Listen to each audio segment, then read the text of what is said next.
विक्रमादित्य एक महान राजा जो अपनी न्यायप्रियता, साहस और बुद्धिमत्ता के लिए प्रसिद्ध था, अपने राज्य में खुशियों की बहार लाने के लिए सदैव तत्पर रहता था। एक दिन उसने अपने मंत्रियों से सुना कि राज्य के कुछ भागों में अजीब घटनाएं हो रही हैं। लोगों ने बताया कि एक भूत या आत्मा, जिसे बेताल कहा जाता है, उनकी खुशियों को छीन रहा है। यह आत्मा रात के समय उभरती है, डरावनी आवाजें करती है और लोगों को दुखी करती है। विक्रम ने यह सुनकर निर्णय लिया कि उसे इस आत्मा का सामना करना होगा ताकि उसकी प्रजा फिर से सुखी हो सके।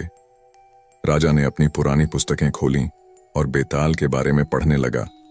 उसे पता चला कि बेताल केवल एक आत्मा नहीं है, बल्कि एक प्रकार का ज्ञान और चुनौती का प्रतीक है।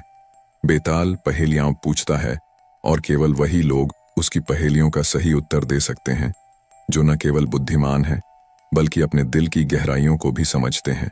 विक्रम ने सोचा, यदि मैं बेताल को हराकर इसे अपने राज्य से निकाल दूं तो मेरे लोगों को राहत मिलेगी। राजा विक्रम ने अपनी योजना बनानी शुरू की।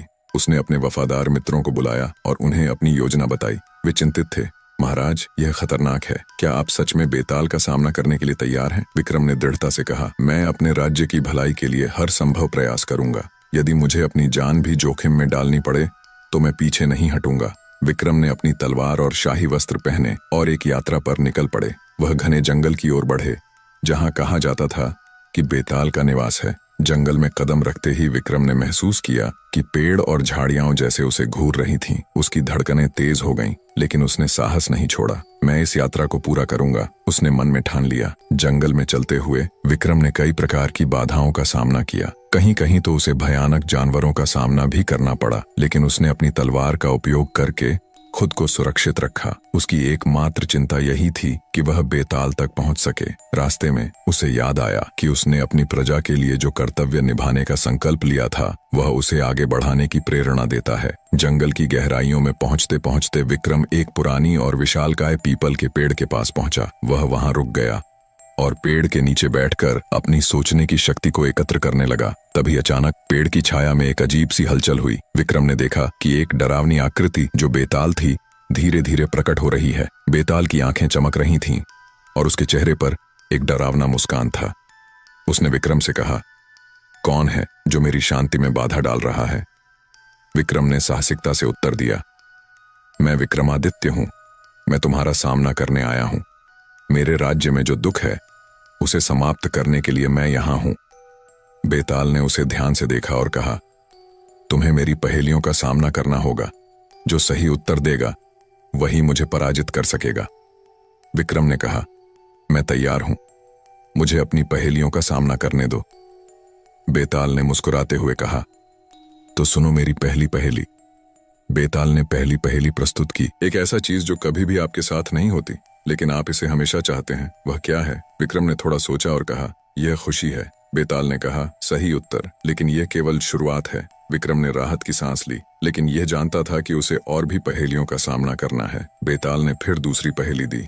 एक ऐसा चीज जो जीवन में बहुत महत्वपूर्ण है, लेकिन जब आपके पास होता है तो आप इसे अनदेखा कर देते हैं। वह क्या है? विक्रम ने उत्तर दिया, यह स्वास्थ्य है। बेताल ने फिर से कहा, सही उत्तर, लेकिन तुम यहाँ केवल अपनी बुद्धि के लिए नहीं आए हो, तुम्हें अपने दिल की गहराई में झांकना होगा। जैसे जैसे विक्रम ने बेताल की पहेलियों का सामना किया, उसने अपने भीतर की शक्तियों को पहचानना शुरू किया। हर पहेली के साथ वह अपने डर और असुरक्षाओं का सामना कर रहा था। बेताल ने विक्रम को चुनौती दी, क्या तुम जानते हो कि सच्चाई क्या है? विक्रम ने कहा, सच्चाई वह है जो कभी नहीं बदलती, चाहे समय कितना भी बदल जाए। बेताल ने सिर हिलाया और कहा, तुम्हारी बुद्धिमत्ता ने मुझे प्रभावित किया है, लेकिन अब तुम्हें अपने भीतर की छिपी हुई शक्ति को पहचानना होगा। विक्रम ने महसूस किया कि यह केवल पहेलियां नहीं है, बल्कि यह एक गहरी यात्रा है जिसमें उसे अपने आप को भी खोजने की आवश्यकता है। इस प्रकार विक्रम और बेताल के बीच की यह टकराहट प्रारंभ हुई।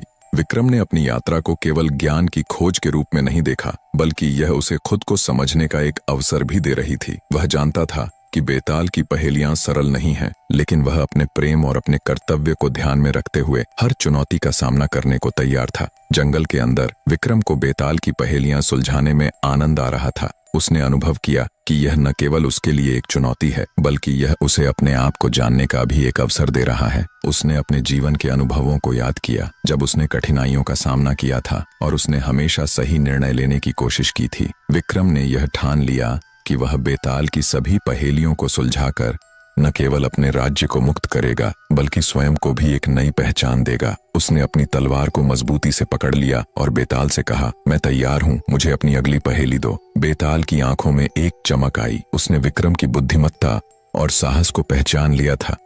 वह जानता था कि यह राजा केवल एक चुनौती के लिए नहीं आया है बल्कि अपने राज्य की भलाई के लिए भी वह दृढ़ संकल्पित है। बेताल ने एक मुस्कान के साथ कहा, ठीक है विक्रम, सुनो मेरी अगली पहेली।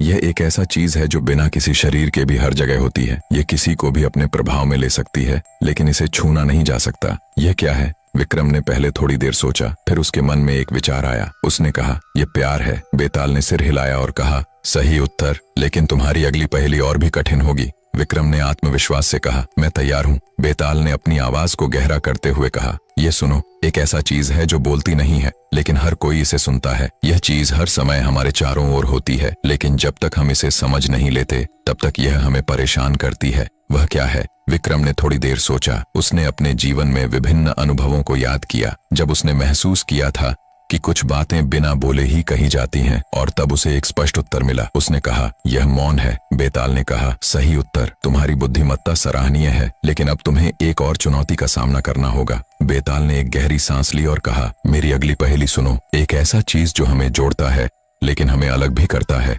यह क्या है? विक्रम ने फिर से सोचना शुरू किया।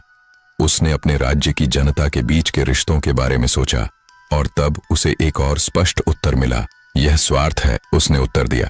बेताल ने मुस्कुराते हुए कहा, सही उत्तर, तुम सच में बुद्धिमान हो लेकिन अब तुम्हारी परीक्षा और कठिन होगी। यह सुनो, मैं तुमसे एक प्रश्न पूछता हूँ। उसने अपना चेहरा विक्रम की ओर मोड़ा और कहा, क्या तुम जानते हो कि सच्चा साहस क्या है? विक्रम ने ध्यान से सोचा। सच्चा साहस वह है जब आप अपने डर के बावजूद सही निर्णय लेते हैं। उसने उत्तर दिया। बेताल ने कहा, बहुत अच्छा, लेकिन अब मैं तुमसे एक गहरी पहेली पूछता हूँ। उसने कहा, किसी को भी बिना देखे कोई पहचान न पाए लेकिन फिर भी यह हमेशा वहां होता है। यह क्या है? विक्रम ने थोड़ी देर विचार किया और फिर उसे उत्तर मिला, यह विश्वास है। उसने कहा। बेताल ने उसकी बुद्धिमत्ता को फिर से सराहा। सही उत्तर, लेकिन यह खेल अभी खत्म नहीं हुआ है, तुम्हें मेरी एक और पहेली का सामना करना होगा। विक्रम ने कहा, मैं तैयार हूं। बेताल ने कहा, सुनो, एक ऐसा चीज जो हमेशा चलता है लेकिन कभी ठहरता नहीं है। यह क्या है? विक्रम ने सोचा और उसके मन में एक विचार आया। यह समय है। उसने कहा। बेताल ने फिर से कहा, सही उत्तर, तुम सच में एक बुद्धिमान राजा हो लेकिन अब तुम्हें एक पहेली के साथ एक कठिनाई का सामना करना होगा। तो दोस्तों, अगर आपको ये कहानी पसंद आ रही है तो आगे की कहानी जानने के लिए वीडियो को लाइक करें और कमेंट में पार्ट 2 लिखें। साथ ही ऐसी और वीडियोस के लिए चैनल को सब्सक्राइब करें। धन्यवाद।